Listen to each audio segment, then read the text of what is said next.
और आप देख रहे हैं CCN मंडला। कलेक्टर डॉक्टर सलोनी सिडाना ने नगरीय निकायों में होने वाली स्वच्छता सर्वेक्षण की तैयारियों तथा विभिन्न निर्माण कार्यों के विस्तार की समीक्षा की। उन्होंने कहा कि स्वच्छता और सौंदर्यीकरण नगरीय निकायों की प्राथमिकताओं में सम्मिलित होना चाहिए। स्वच्छता अभियान में जन अभियान का स्वरूप प्रदान करें। संबंधित अधिकारी चेकलिस्ट का अध्ययन करें तथा उसके अनुसार विभागीय अधिकारी कर्मचारियों को जिम्मेदारियां सौंपें। साथ ही नगर को स्वच्छता और सुंदर बनाने में स्थानीय लोगों का सहयोग प्राप्त करें। गीले तथा सूखे कचरे को पृथक पृथक संग्रहित करने, कचरा प्रसंस्करण केंद्रों को संचालित करते हुए गीले कचरे से खाद आदि बनाने की प्रक्रिया तथा सूखे कचरे के निष्पादन की कार्रवाई सुनिश्चित करने के निर्देश दिए। कचरा फैलाने वाले व्यक्तियों पर जुर्माने की कार्रवाई करें। प्रमुख चौराहों तथा दीवारों पर स्वच्छता संबंधी पेंटिंग कराएं। सार्वजनिक शौचालयों की सफाई व्यवस्था को दुरुस्त करें। कलेक्टर ने सिटीजन प्रोफाइल, जल संरचना, ग्रीन स्पेस तथा डेक्यू मेंटेनेंस आदि के संबंध में भी आवश्यक दिशा निर्देश दिए। बैठक में कलेक्टर ने जिले के सभी नगरीय निकायों में संचालित निर्माण कार्यों पर गति लाने के निर्देश दिए। उन्होंने निर्देशित किया कि ऐसे ठेकेदार जिन्हें निर्माण कार्य प्रारंभ करके कार्य को बंद कर दिया है, वे यदि 1 सप्ताह में निर्माण कार्य को पुनः प्रारंभ नहीं करते तो उन्हें ब्लैक लिस्टेड करने की कार्रवाई करें। कलेक्टर ने निर्देशित किया कि स्वीकृत आवास के कार्यों को 15 जून से 2024 के पूर्व पूर्ण कराना सुनिश्चित करें। संबंधित नगरीय निकाय का तकनीकी अमला हितग्राहीवार समीक्षा करते हुए कार्यों में प्रगति लाए। बिछिया में 63 तथा नैनपुर में 36 आवास के कार्य अब तक प्रारंभ नहीं किए जाने पर उन्होंने अप्रसन्नता व्यक्त की है। जिले में चल रहे विभिन्न सड़कों के निर्माण कार्यों को समय सीमा में पूर्ण कराने के निर्देश दिए। उन्होंने कहा कि संबंधित विभाग के अधिकारी कार्यों की सघन मॉनिटरिंग करते हुए कार्यों में गति लाएं। कार्यों में गुणवत्ता तथा निर्धारित समय अवधि का विशेष ध्यान रखें। उन्होंने कहा कि संतोषजनक प्रगति नहीं देने पर ठेकेदार पर नियमानुसार कार्रवाई करें। बैठक में कलेक्टर ने मंडला जबलपुर मार्ग खंड के उन्नयन तथा सुदृढ़ीकरण कार्य की समीक्षा करते हुए डायवर्सन वाले हिस्सों को प्राथमिकता से पूर्ण कराने के निर्देश दिए। कलेक्टर एवं जिला दंडाधिकारी डॉक्टर सलोनी सिडाना ने मध्य प्रदेश दंड प्रक्रिया संहिता 1973 की धारा 144 के अंतर्गत व्यापक लोक हित के दृष्टिकोण में मंडला जिले की संपूर्ण राजस्व सीमा क्षेत्र में किसानों द्वारा फसलों की कटाई के पश्चात अवशेषों नरवाई को जलाना प्रतिबंधित कर दिया है। जारी आदेशानुसार कोई भी किसान अपनी फसल काटने के पश्चात फसलों के अवशेषों नरवाई को नहीं जलाएगा। रबी मौसम में फसलों की कटाई में कंबाइन हार्वेस्टर के साथ एक्स्ट्रा मैनेजमेंट सिस्टम लगाना अनिवार्य होगा। यदि कृषक फसलों की कटाई से कंबाइन हार्वेस्टर के साथ एक्स्ट्रा मैनेजमेंट सिस्टम का उपयोग नहीं करता तो उन्हें एक्स्ट्रा रिपर का उपयोग कर फसलों के अवशेषों से भूसा प्राप्त करेंगे। आदेश का उल्लंघन करने वाले व्यक्ति के विरुद्ध मध्य प्रदेश शासन पर्यावरण विभाग मंत्रालय के नोटिफिकेशन के अंतर्गत कार्रवाई की जाएगी। थाना कोतवाली पुलिस ने मरघटी के पास देवदरा में सूरज सोनवानी निवासी देवदरा से 2 स्कूटी व कुल 17 पेटी 149.4 लीटर कीमत 84,000 रुपए की शराब जब्त की व शराब को परिवहन के उपयोग में लाई जा रही 2 स्कूटी भी जब्त की। आरोपी का कृत्य धारा 34(2) आबकारी अधिनियम के तहत अपराध का पाए जाने पर आरोपी के विरुद्ध थाना कोतवाली में अपराध पंजीबद्ध कर विवेचना में लिया गया है। 108 एम्बुलेंस में सवारी ले जाने का मामला सामने आया जिसका स्थान मुंबई चिन्हित किया गया है। इसका वीडियो सोशल मीडिया पर खूब वायरल हो रहा है। देखा गया है कि ग्रामीण क्षेत्रों में सामुदायिक स्वास्थ्य केंद्र में लगे इन वाहनों का मनमानी से उपयोग होता है। वीडियो में देखा गया है कि 108 एम्बुलेंस से लोग उतर रहे हैं, वे किसी शादी कार्यक्रम से आए हुए हैं। अब मामला जो भी हो, वहीं उक्त मामले में मवई BMO दिलीप अहिरवार से बात की गई तो उन्होंने कहा कि उक्त एम्बुलेंस हमारे क्षेत्र की नहीं है और एम्बुलेंस पर हमारा किसी प्रकार का कोई नियंत्रण नहीं है। जब बात अपर कलेक्टर महोदय के संज्ञान में आई और उनसे बात की गई तो उन्होंने जिले में संचालित समस्त शासकीय 108 एम्बुलेंस पर मुख्य चिकित्सा अधिकारी और खंड चिकित्सा अधिकारी का नियंत्रण रहता है बताया गया। मैं उक्त मामले की विधिवत जांच कराता हूं बताया गया और जो दोषी है कर्मचारी पाया गया उस पर कार्रवाई भी बताई गई।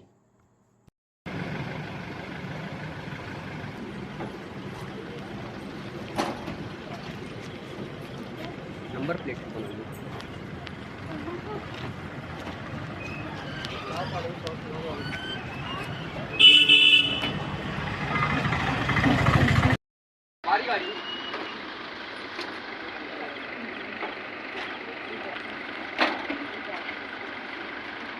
नंबर प्लेट की बना लीजिए। स्टाफ वाले भी, स्वास्थ्य विभाग वाले भी।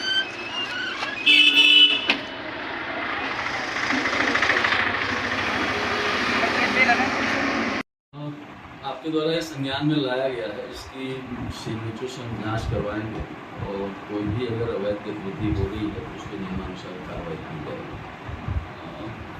सीएमएचओ का नियमों का नियंत्रण वाहन पर बिल्कुल है, सूचना का आदान प्रदान ही उनको करना है, इसलिए वो ये तो नहीं कह सकते, मैं उनसे बात करूँगा।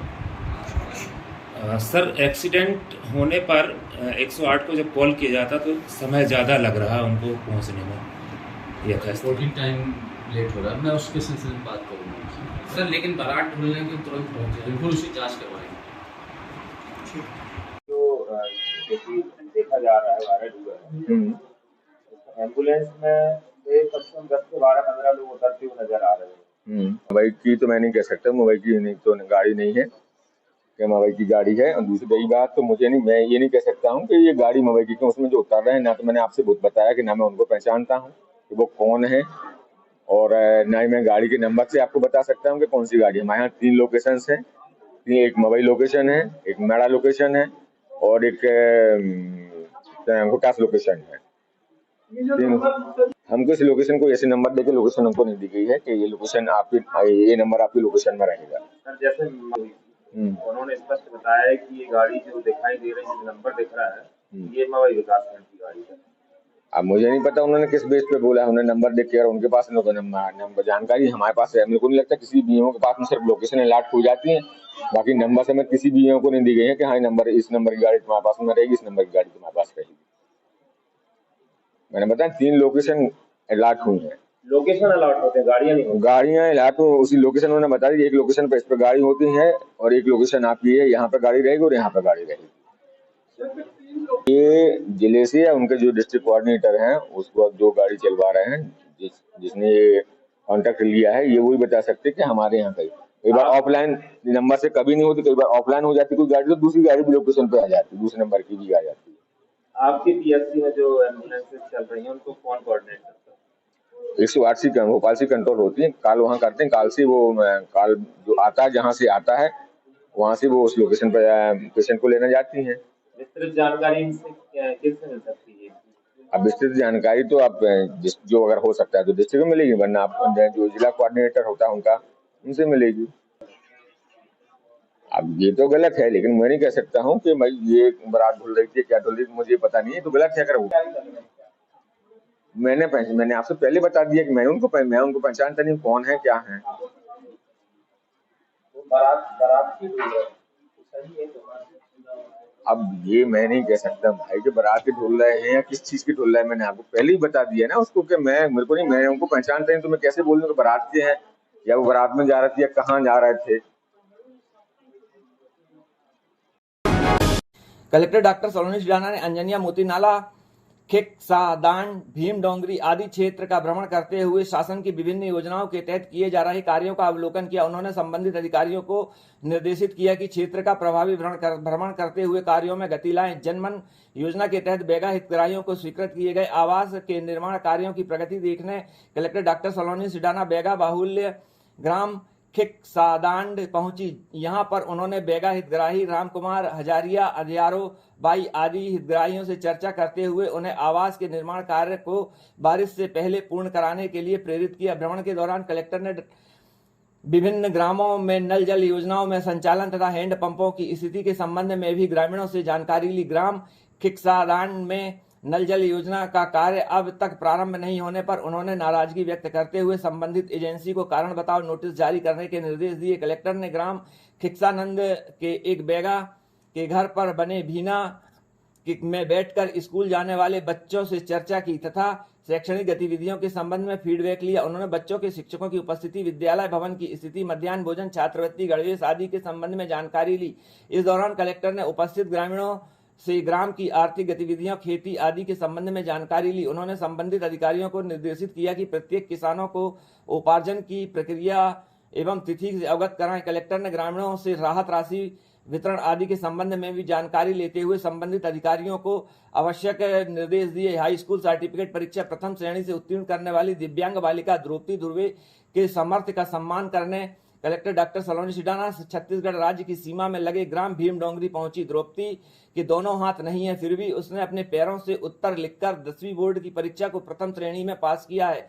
इस अवसर पर कलेक्टर डॉक्टर सलोनी सिडाना ने कहा कि वनांचल में रहने वाली द्रौपदी का यह हौसला और सामर्थ्य प्रेरणास्पद है। द्रौपदी अपने हौसलों के दम पर यह प्रमाणित कर दिया कि यदि मन में कुछ करने का संकल्प है तो कोई भी बाधा उसे प्रभावित नहीं कर सकती है। हर बच्चों को द्रौपदी से संकल्प लेना चाहिए और सीखना चाहिए। इस अवसर पर कलेक्टर ने डॉक्टर सलोनी सिडाना ने द्रौपदी को अध्ययन के लिए हर संभव मदद करने का आश्वासन दिया। भ्रमण के दौरान कलेक्टर डॉक्टर सलोनी सिडाना ने हाई स्कूल तथा हायर सेकेंडरी परीक्षा में उत्कृष्ट परिणाम देने वाले हायर सेकेंडरी स्कूल भीम डोंगरी तथा हायर सेकेंडरी स्कूल मोतीनाला के शिक्षकों तथा विद्यालय स्तर पर प्रथम, द्वितीय एवं तृतीय स्थान प्राप्त करने वाले विद्यार्थियों को सम्मानित किया। इस अवसर पर कलेक्टर ने कहा कि वनांचल एवं में संचालित इन विद्यालयों की सफलता ने प्रमाणित कर दिया है कि कामयाबी का संसाधन से अधिक मेहनत का महत्व होता है। उन्होंने शिक्षकों द्वारा किए गए प्रयास की सराहना करते हुए उन्हें आगामी वर्ष में 100% परिणाम सुनिश्चित करने के लिए प्रेरित किया। कलेक्टर ने कहा कि शिक्षक होना पुण्य का कार्य है, जो एक छात्र को बेहतर शिक्षा देकर उसके परिवार के साथ साथ उस क्षेत्र के विकास की महती भूमिका अदा करते हैं। हायर सेकेंडरी स्कूल मोतीनाला ने पिछले वर्ष की परीक्षा परिणामों की तुलना में 42.8% की वृद्धि की है। हायर सेकेंडरी स्कूल भीम डोंगरी तथा मोतीनाला के छात्र छात्राओं को संबोधित करते हुए कलेक्टर डॉक्टर सलोनी सिडाना ने कहा है कि वर्तमान में दूरस्थ अंचलों के विद्यार्थी भी सफलता के शिखर छू रहे हैं। मंडला जिले के छात्र छात्राओं में बहुत योग्यता है। उन्हीं कैरियर काउंसिल के लिए छात्र छात्राओं से कहा। छात्र छात्राओं ने पारंपरिक खुमरी पहनाकर कलेक्टर का स्वागत भी किया। भ्रमण के दौरान कलेक्टर डॉक्टर सलोनी सिडाना ने उपार्जन केंद्र अंजनिया का निरीक्षण करते हुए खरीदी प्रक्रिया का अवलोकन किया। उन्होंने निर्देशित किया कि उपार्जन के मानकों का ध्यान रखें, गुणवत्ता में की गई शिथिलता से किसानों को अवगत कराएं, उपार्जन के साथ साथ परिवहन पर भी फोकस करें। उन्होंने कहा कि उपार्जित गेहूं के भुगतान के संबंध में आवश्यक प्रक्रिया भी जारी रखें, बारदानों के किसानों के नाम एवं कोड स्पष्ट रूप से अंकित करें। कलेक्टर ने उपार्जन केंद्र के किसानों के लिए छाया तथा पेयजल सहित अन्य व्यवस्थाओं को बेहतर बनाने के निर्देश दिए।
चौकी के अंतर्गत नेशनल हाईवे 30 कोड़वन मार्ग के पास किसी अज्ञात वाहन ने बाइक सवार को टक्कर मारी, जिससे बाइक सवार एक व्यक्ति की मौके पर ही मौत हो गई, जिसकी पहचान कुड़वन निवासी कोई चौकीदार बताया गया है।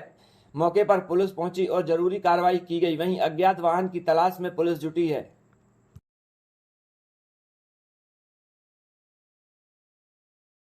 ये मंडला यहाँ से कम मान के चलो 8 किलोमीटर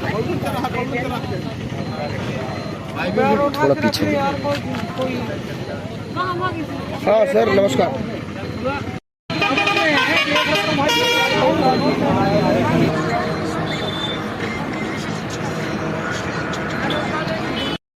किनारे कर लो ना दीदी। पैर तो पकड़ो और थोड़ी बहुत मदद तो कर दो। पैर पकड़।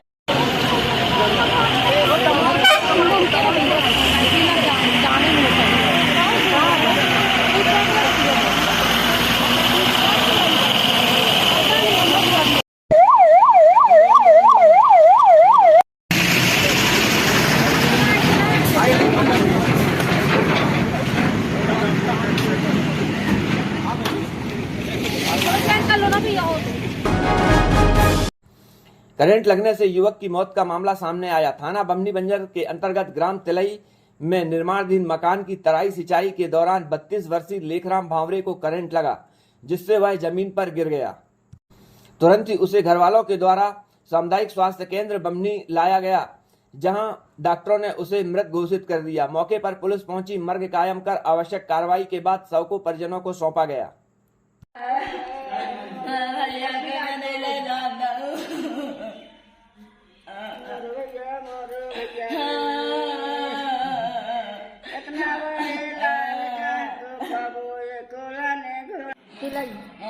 क्या हुआ पूरा मामला? अब तो पापा बताए पूरी बाई नहीं बता मैं तो गाड़ी में बैठाना अभी तब आई हूँ भैया, गाड़ी में बैठना तो पापा बताए अच्छा ही बताए जब दिक्कत हो तो बता रहे। जी जब ये इन्हें हॉस्पिटल लेके आए थे तो ये मृत अवस्था में पाए थे, क्योंकि जो ड्यूटी डॉक्टर थे उन्होंने चेक किया, फिर मुझे भी बुलाया, मेरे सामने चेक किया और उन्हें मृत अवस्था में पाया। पुलिस के द्वारा लगातार मोबाइल गुम की शिकायतों पर कार्रवाई करते हुए तलाश कर लौटाए जा रहे हैं। मोबाइल गुमने पर शिकायत हेतु आवेदकों को असुविधा से बचने के लिए हेल्पलाइन नंबर भी जारी किए गए हैं। थाना कोतवाली क्षेत्र के अंतर्गत गुम मोबाइल से संबंधित शिकायत में जानकारी प्राप्त करते हुए पुलिस टीम ने लगातार प्रयास करते हुए विगत 1 माह में विभिन्न जिलों में समन्वय स्थापित कर कोतवाली थाना क्षेत्र की शिकायतों में 30 मोबाइल दस्तयाब करने में सफलता प्राप्त की है, जिन्हें कोतवाली थाना द्वारा पुलिस कंट्रोल रूम से मालिकों को सौंपे गए हैं। थाना में प्राप्त शिकायतों में थाने द्वारा प्रार्थियों को मोबाइल प्रदान किए गए।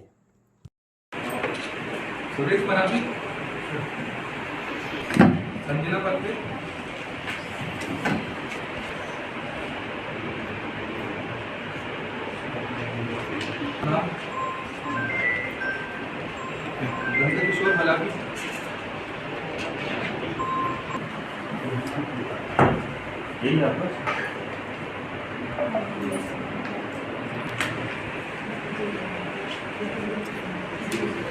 आ जाओ हनुमत सिंह।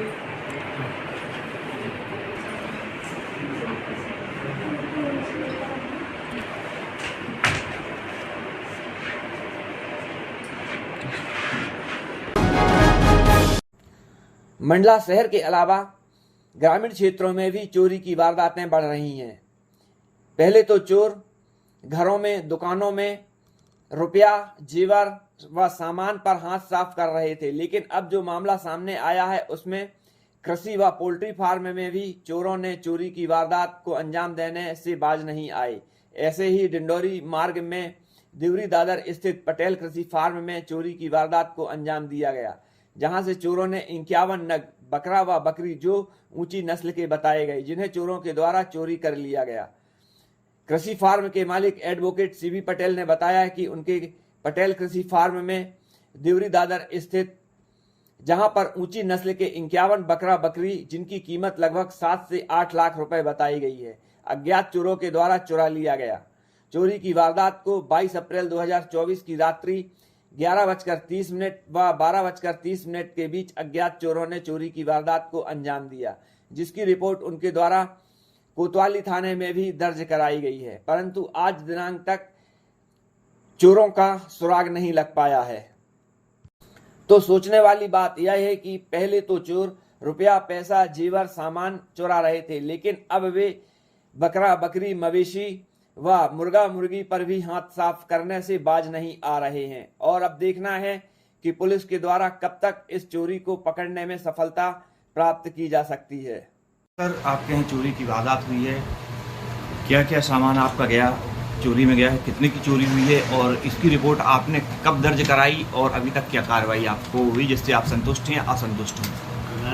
दिनांक 22/4/24 की रात्रि लगभग 11:30 से 1 बजे के मध्य जो है तो देवरी दादर फार्म हाउस से चोरों ने जो है पीछे तरफ से जाली काट करके चोरी की, जिसमें जो है 51 नग बकरियाँ जो अनुमानित कीमत लगभग 10 लाख रुपए की है। तो अनुमानित कीमत 10 लाख रुपए की है, जिसकी शिकायत मैंने तत्काल, मेरे को जैसे सूचना मिली तत्काल हमने जो 100 डायल को और कंट्रोल रूम को सूचना दी थी, जिसमें पुलिस घटनास्थल पर पहुंची, परंतु आज दिनांक तक कोई भी सुराग पुलिस ने नहीं ढूंढ पाई है और मंडला शहर में लगातार चोरियां बढ़ती जा रही हैं, परंतु मेरे हिसाब से तो अभी किसी प्रकार का पुलिस का अंकुश जो चोरों पर नहीं है। यहाँ तक कि मेरे द्वारा जो लिखित आवेदन दिया गया था 23 तारीख को कि 10 लाख रुपए की बकरी चोरी गई है, जिसको पुलिस ने FIR पे जो है 3 लाख रुपए दर्ज किया हुआ है। ये परिस्थितियाँ हमारी 457 380 का मामला ने कायम कर लिया है, परंतु मैं जाँच से भी पूरी तरह से संतुष्ट नहीं हूँ। सर, जैसे कि आपके फार्म पे हुई है चोरी, लेकिन वहाँ पर फार्म पे कोई नहीं था उस समय। सामने तरफ जो कर्मचारी 2 वहाँ सोते हैं, परंतु चोरों ने जो है ऐसा माने कि ऐसा लगता है कि कोई वहाँ का जानकार व्यक्ति है जो पीछे तरफ खड़ा था और वहाँ से 3 जालियों को काट करके चोरों ने जो है घटना को अंजाम दिया हुआ है। तो यह एक प्लान के तहत काम किया? हाँ, पूरे प्लान के तहत काम किया गया है, क्योंकि वहाँ पे जानकार इसलिए मैं कह रहा हूँ कि वहाँ कैमरा कवर नहीं करता जहाँ से चोरों ने धावा बोला है। ये 2 कुत्ते पले हुए हैं, वो भी दौड़ते हुए गए, परंतु कुत्ते थोड़ी देर में वापस आ जाते हैं। तो ये ऐसा लगता है कि कोई जानकार व्यक्ति के द्वारा जो है मिलकर के ये साजिश रची गई। Thank you sir.